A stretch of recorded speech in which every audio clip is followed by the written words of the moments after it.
Aoki Honda S2000 from two.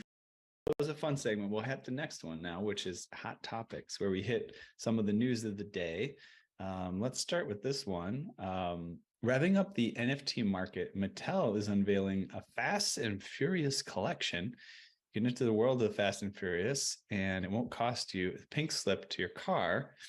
Timed alongside the release of the latest installment of the Fast and Furious film franchise, iconic toy maker Mattel is set to launch the newest edition of its Hot Wheels NFT Garage series based on the global blockbuster series on May 22. So very interesting. Hot Wheels was one of those players I remember, as we did the podcast, you would see kind of who's jumping in, and they're, one of those things where it seems like it made a lot of sense. Of course, collectibles, as we've seen, I wonder if there's a history of collectibles. It's just a human thing, right? We like to collect things, and there's beyond that, there's always within the human population, the collectors that are even more beyond that. Did you ever get into collectible cars? Or you've been watching what's going on with Hot Wheels, Vilius? I was a big fan of collectibles when I was a child, and I assume most of you collected those baseball, basketball cards when there was no internet.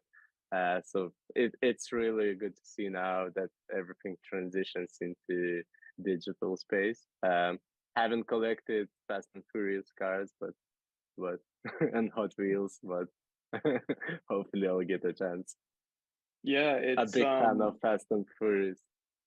Oh, same. So I've seen all the Fast and Furious movies. Will absolutely admit that. And huge Hot Wheels fan when I was a child. I collected so many Hot Wheels. I'm sure back in my parents' house in some old toy box, I have all of them still. So my inner child is very happy to hear about this collaboration and that is being brought into the NFT world. Yeah, I mean, just little cars. They're just fun. They're fun to drive around and race them around and do cool stuff with them. It says Hot Wheels NFT Garage and Fast and Furious collection will reside on the Flow blockchain. So we were talking about Dapper Labs earlier, featuring cars from the movies, including Dominic Toretto's 1970 Dodge Charger, Brian O'Connor's 1969 Camaro, Suki's played by Devin Aoki, sister of DJ NFT magnate Steve Aoki, Honda S2000 from Too Fast, Too Furious. Limited edition NFT will sell for $20 a pack. It sounds pretty reasonable. Something fun and digital.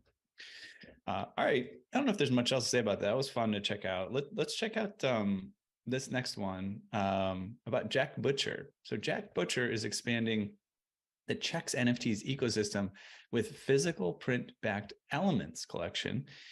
Jack is the founder of the creative agency Visualize Value and artist behind the Breakthrough Checks VV NFT collection. It's releasing a new project. That's the Checks Elements. It pairs generative artwork with hand-drawn physical prints. Again, this is sort of like a walk down memory lane for me, as having started the podcast and watching the various things going on. Jack Butcher was a very early, NFTs, what are they? What does it mean? Making art around it, making NFTs, and continue to be a character that people look to for, an opinion with integrity, creativity, knowledge on the topic and things like that. Either you guys follow what Jack's up to? Lately, not as heavily. When he first came and hit the market, yeah, like you were saying, like he was being a voice for different ways you can get involved and do some cool stuff. But cool to see that he's keeping it going. Yeah, and the concept of visualizing value, I appreciate just in general. I mean, I was, for those that aren't paying attention to every episode, you might hear every once in a while, I did my PhD in neuroscience, and I got really into, at the time, data visualization. And I became pretty good at making cool data visualizations. But at the same time, there's people that are way better than me. But, great software called Processing, which I learned to use to code art and visualization, data visualization stuff. And then there was the NYU had a program called the ITP Interactive Telecommunications Program, where it was a master's program where you could go at the end of semester and you could see all these really cool projects that people were doing in innovative design. And oftentimes there'd be some cool visualization and stuff. But Jack is particularly fascinating because he does his visualizations in this very simple, consumable way. Vilius, did you have another comment? No, just said that I just definitely need to follow this. Haven't been following check marks. So. Yeah, looks like really cool stuff.